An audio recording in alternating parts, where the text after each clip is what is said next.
জাতির বিবেক সাংবাদিক ভাইয়েরা, অত্যন্ত বিপদে পড়ে আমরা আজ আপনাদের শরণাপন্ন হয়েছি। আমি লিজা, বয়স 23 বছর, পিতা মোহাম্মদ বরজাহান আলী, সাং ঝিনাইপুকুর, থানা দামকুড়া, জেলা রাজশাহী।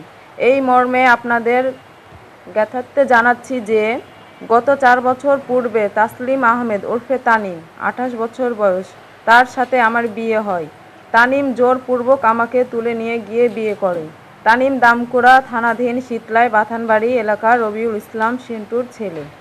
বিয়ের পর থেকে আমাকে যৌতুকের জন্য নির্যাতন শুরু করে।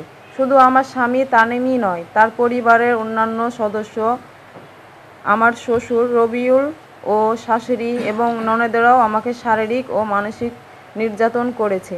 এভাবে সংসার করে আসছিলাম। তারই মধ্যে আমাদের একটি সন্তান হয়। যৌতুকের জন্য নির্যাতনের মাত্রা বেড়ে গেলে আমার বাবা বরজাহান আলী আমার প্রতি করা নির্যাতন সইতে না পেরে গত 2022 সালেই 29 নভেম্বর 2 লাখ টাকা প্রদান করে। 2 লাখ টাকা পাওয়ার পর কিছুদিন আমার প্রতি নির্যাতন বন্ধ ছিল। এর কয়েক মাস পর আমার স্বামী ও শ্বশুরসহ পুরো পরিবার আমাকে নির্যাতন শুরু করে। যখন তখন গায়ে হাত তোলে।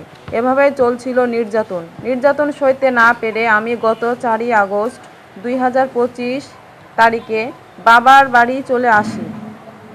এরপর 18ই আগস্ট বিকেলে 4:45টার দিকে আমি ও আমার পরিবারের লোকজন আমার বাবার সাথে ডাক্তার দেখানোর জন্য দামকুড়া বাজারে আসলে ইলিয়াস, মন্টু ও ভাবনা আমাদের জনসমূহকেই প্রকাশ্য গালিগালাজ দিতে শুরু করে এবং ভাবনা আমাকে চড় থাপ্পড় মারা শুরু করে এবং মন্টু আমার বাবাকে মারধর শুরু করে। প্রাণ ভয়ে আমরা বাড়িতে পালিয়ে আসি। লোক মুখে জানতে পারি যে আমাদেরকে মারধর করার জন্য আমার স্বামী তানিম, শ্বশুর রবিউল, মিমপ্রিয়া, ইলিয়াস, মন্টু, রবিউল ইসলাম সেন্টু সহ বেশ কয়েকজন আমাদের বাড়িতে মারধর করার জন্য আসছে। এমন খবর পেয়ে আমরা দামকুড়া থানায় অভিযোগ দেওয়ার জন্য যাই। আমরা বাড়িতে না থাকা অবস্থায় উপরে উল্লেখিত ব্যক্তিরা 6:30টার দিকে আমার ঝিনাইপুকুর গ্রামের বাড়িতে ঢুকে ঘরের জিনিসপত্র এলোমেলো করে এবং স্বর্ণের চেইন এবং 50,000 টাকা নিয়ে লুট করে নিয়ে যায়। বাড়ি লুটপাটের খবর পেয়ে আমার বাবা দ্রুত বাড়িতে যাওয়ার জন্য দামকুড়া থানাধীন মধুপুর গ্রামে পৌঁছালে তারা আমাদের সামনে দেখতে পেয়ে গালিগালাজ শুরু করে এবং গালি দিতে নিষেধ করলে মিমপ্রিয়া আমার বাবার গলায় চাকু দিয়ে আঘাতের চেষ্টা করে। আমি প্রতিহতে চেষ্টা করলে সেটি আমার কাঁধে লেগে রক্তাক্ত হয়ে যায়। আর বাকি ব্যক্তিরা যে যেভাবে পেরেছে আমাদেরকে কিল, ঘুষি ও চড় থাপ্পড় মারে। ঘটনার পর আমরা স্থানীয়দের সহযোগিতায় চিকিৎসার জন্য রাজশাহী মেডিকেল কলেজ হাসপাতালে যাই। সেখানে চিকিৎসা গ্রহণ করি। প্রিয় সাংবাদিক ভাইয়েরা, ঘটনার পর আমার বাবা বাদী হয়ে দামকুড়া থানায় একটি মামলা করতে যায়, কিন্তু অজ্ঞাত কারণে থানার ওসি সেটি মামলা হিসাবে গ্রহণ না করে শুধু অভিযোগ গ্রহণ করে, কিন্তু অভিযোগেরও কোনো সুরাহ বা তদন্ত করেনি। আমাদের অভিযোগের দায়িত্ব দেয় দামকুড়া থানার এসআই আওয়ালকে।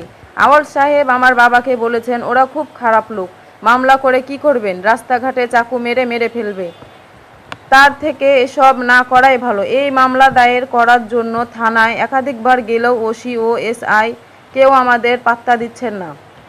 আমরা পুরো পরিবার নিরাপত্তাহীনতায় ভুগছি, প্রত্যেকটি মুহূর্ত কষ্টের মধ্যে দিয়ে কাটাচ্ছি।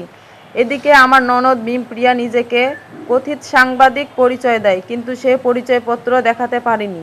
মিমপ্রিয়া হুমকি ও ধমকি দেয় যে আমি সাংবাদিক, আমাদের কেউ কিছুই করতে পারবে না। ডিসি, এসপি, পুলিশ সবাই আমার পকেটে থাকে।